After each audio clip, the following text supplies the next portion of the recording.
ਰੂਹਾਨੀ ਰੰਗ ਚੈਨਲ ਵਿੱਚ ਤੁਹਾਡਾ ਸਵਾਗਤ ਹੈ। ਅੱਜ ਅਸੀਂ ਤੁਹਾਨੂੰ ਜੋ ਕਹਾਣੀ ਦੱਸਣ ਜਾ ਰਹੇ ਹਾਂ ਉਹ ਕਹਾਣੀ ਸਦਨਾ ਕਸਾਈ ਜੀ ਦੀ ਹੈ। ਜਦੋਂ ਸਦਨਾ ਕਸਾਈ ਬੱਕਰੇ ਨੂੰ ਵੱਢਣ ਲੱਗਾ ਸੀ ਤਾਂ ਬੱਕਰਾ ਅੱਗਿਓਂ ਬੋਲ ਪਿਆ ਸੀ।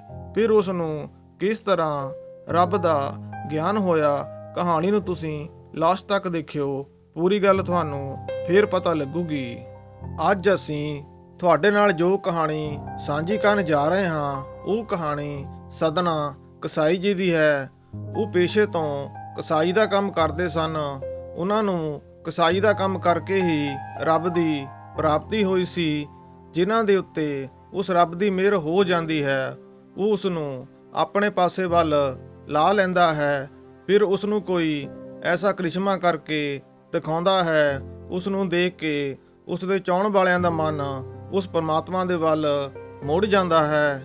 ਸਦਨੇ ਕਸਾਈ ਜੀ ਦਾ ਰੋਜ਼ ਦਾ ਕੰਮ ਇਹ ਹੁੰਦਾ ਸੀ ਕਿ ਉਹਨਾਂ ਨੇ ਰੋਜ਼ ਇੱਕ ਬੱਕਰਾ ਵੱਢਣਾ ਤੇ ਉਸ ਦੇ ਮਾਂਸ ਨੂੰ ਬਾਜ਼ਾਰ ਦੇ ਵਿੱਚ ਵੇਚ ਦੇਣਾ। ਕਾਫੀ ਟਾਈਮ ਤੋਂ ਉਹ ਇਹੀ ਕੰਮ ਕਰਦਾ ਆ ਰਿਹਾ ਸੀ।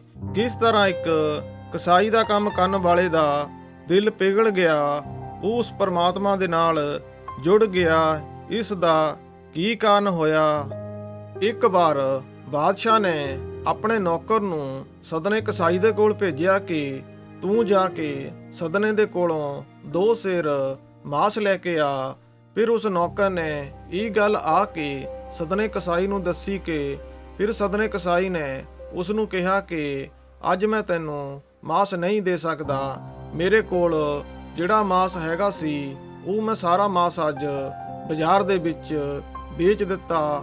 ਹੁਣ ਜੇ ਮੈਂ ਤੈਨੂੰ 2 ਸਿਰ ਮਾंस ਦੇਵਾਂਗਾ ਤਾਂ ਮੈਨੂੰ ਬੱਕਰਾ ਵੱਢਣਾ ਪੈਣਾ ਹੈ। ਤੁਹਾਨੂੰ 2 ਸਿਰ ਦੇ ਲਈ ਬਾਕੀ ਦਾ ਮੇਰਾ ਮਾंस ਖਰਾਬ ਹੋ ਜਾਊਗਾ।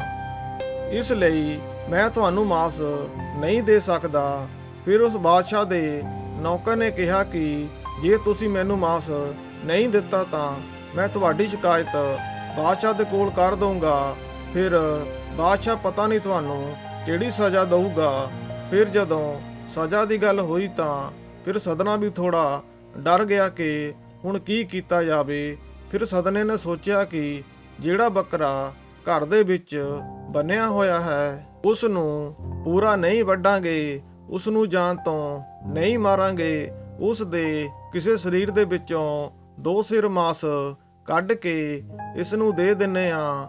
ਫਿਰ ਜਦੋਂ ਸਦਨੇ ਨੇ ਬੱਕਰੇ ਨੂੰ ਵੱਢਣ ਦੇ ਲਈ ਆਪਣਾ ਛੁਰਾ ਚੁੱਕਿਆ ਤਾਂ ਉਹ ਬੱਕਰੇ ਦੇ ਕੋਲ ਗਿਆ। ਤੁਸੀਂ ਗੱਲ ਨੂੰ ਚੰਗੀ ਤਰ੍ਹਾਂ ਸਮਝਿਓ ਕਿਸ ਤਰ੍ਹਾਂ ਉਸ ਨੂੰ ਪਰਮਾਤਮਾ ਦਾ ਗਿਆਨ ਹੋਇਆ।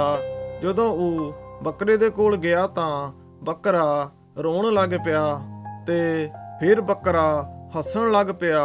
ਸਾਨੂੰ ਇਹ ਗੱਲ ਕਿਸ ਤਰ੍ਹਾਂ ਪਤਾ ਲੱਗ ਸਕਦੀ ਹੈ ਕਿ ਬੱਕਰਾ ਰੋ ਰਿਹਾ ਹੈ ਜਾਂ ਹੱਸ ਰਿਹਾ ਹੈ? ਜਿਹੜੇ ਲੋਕ ਰੱਬ ਦੇ ਪਿਆਰੇ ਹੋ ਜਾਂਦੇ ਹਨ, ਜਿਨ੍ਹਾਂ ਨੂੰ ਰੱਬ ਨੇ ਆਪਣੇ ਨਾਲ ਜੋੜਨਾ ਹੋਵੇ, ਉਸ ਨੂੰ ਹਰ ਇੱਕ ਬੋਲੀ ਸਮਝ ਆ ਜਾਂਦੀ ਹੈ।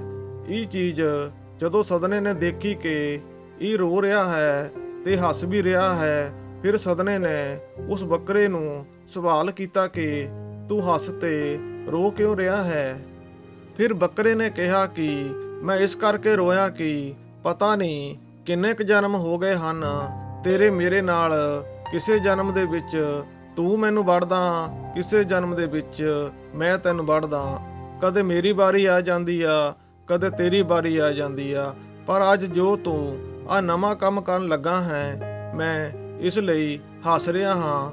ਹੁਣ ਮੇਰੀ ਵਾਰੀ ਆ, ਅਗਲੇ ਜਨਮ ਦੇ ਵਿੱਚ ਤੇਰੀ ਵਾਰੀ ਆਊਗੀ, ਕਿਉਂਕਿ ਹੁਣ ਤੂੰ ਮੇਰਾ ਮਾंस ਕੱਟੇਗਾ ਲੇਕਿਨ ਮੈਂ ਮਰੂੰਗਾ ਨਹੀਂ, ਮੈਂ ਤੜਫਦਾ ਰਹੂੰਗਾ। ਇਸ ਵਾਰ ਜੇ ਤੂੰ ਮੈਨੂੰ ਵੱਢੇਗਾ ਅਗਲੇ ਜਨਮ ਦੇ ਵਿੱਚ ਤੇਰੀ ਵਾਰੀ ਆ। ਜੇ ਤੂੰ ਇਸ ਵਾਰ ਮੇਰੇ ਕਿਸੇ ਸਰੀਰ ਦੇ ਵਿੱਚੋਂ ਮਾंस ਕੱਢੇਗਾ, ਚਾਹੇ ਉਹ ਪੱਟ ਵਿੱਚੋਂ ਹੋਵੇ, ਚਾਹੇ ਉਹ ਕਿਸੇ ਸਰੀਰ ਦੇ ਹੋਰ ਪਾਸਿਓਂ ਹੋਵੇ। ਜਦੋਂ ਸਦਨੇ ਨੇ ਇਹ ਗੱਲ ਸੁਣੀ ਤਾਂ ਉਸ ਦੇ ਹੱਥ ਵਿੱਚੋਂ ਛੁਰੀ ਡਿੱਗ ਪਈ। ਉਸ ਨੇ ਕੰਨਾਂ ਨੂੰ ਹੱਥ ਲਾਏ ਕਿ ਮੈਂ ਇਹ ਕੀ ਕਰਨ ਲੱਗਾ ਸੀ, ਮੇਰੇ ਕੋਲੋਂ ਇਹ ਕੀ ਗੁਨਾਹ ਹੋ ਰਿਹਾ ਸੀ। ਫਿਰ ਉਹ ਸਦਾ ਦੇ ਲਈ ਉਸ ਪਰਮਾਤਮਾ ਦਾ ਮਰੀਦ ਹੋ ਗਿਆ, ਉਹ ਪਰਮਾਤਮਾ ਦੇ ਲੜ ਲੱਗ ਗਿਆ। ਫਿਰ ਉਸ ਨੇ ਇਸ ਤਰ੍ਹਾਂ ਦੀ ਭਗਤੀ ਕੀਤੀ ਕਿ ਸਤਨਾਮ ਜੀ ਦੇ ਸ਼ਬਦ ਸਾਹਿਬ ਸ੍ਰੀ ਗੁਰੂ ਗ੍ਰੰਥ ਸਾਹਿਬ ਜੀ ਦੇ ਵਿੱਚ ਦਰਜ ਹਨ। ਸਤਨਾਮ ਕਸਾਈ ਤੋਂ ਉਸ ਪਰਮਾਤਮਾ ਦਾ ਸੇਵਕ ਬਣ ਗਿਆ, ਉਹ ਰੱਬ ਦਾ ਭਗਤ ਬਣ ਗਿਆ। ਉਸ ਨੇ ਦਿਨ ਰਾਤ ਕਰਕੇ ਉਸ ਰੱਬ ਦੀ ਭਗਤੀ ਕੀਤੀ। ਉਸ ਨੇ ਇਸ ਤਰ੍ਹਾਂ ਦੇ ਸ਼ਬਦ ਵਿਚਾਰਨ ਕੀਤੇ ਕਿ ਉਸ ਦੇ ਵਿਚਾਰੇ ਸ਼ਬਦ ਸ੍ਰੀ ਗੁਰੂ ਗ੍ਰੰਥ ਸਾਹਿਬ ਜੀ ਦੇ ਵਿੱਚ ਦਰਜ ਕੀਤੇ ਹਨ, ਕਿਉਂਕਿ ਉਸ ਨੇ ਜਿਸ ਨੂੰ ਆਪਣਾ ਬਣਾਉਣਾ ਹੁੰਦਾ ਹੈ ਉਹ ਬਣਾ ਹੀ ਲੈਂਦਾ ਹੈ, ਚਾਹੇ ਉਹ ਕੋਈ ਵੀ ਤਰੀਕਾ ਹੋਵੇ। ਬਸ ਸਾਨੂੰ ਸਮਝਣ ਦੀ ਲੋੜ ਹੈ।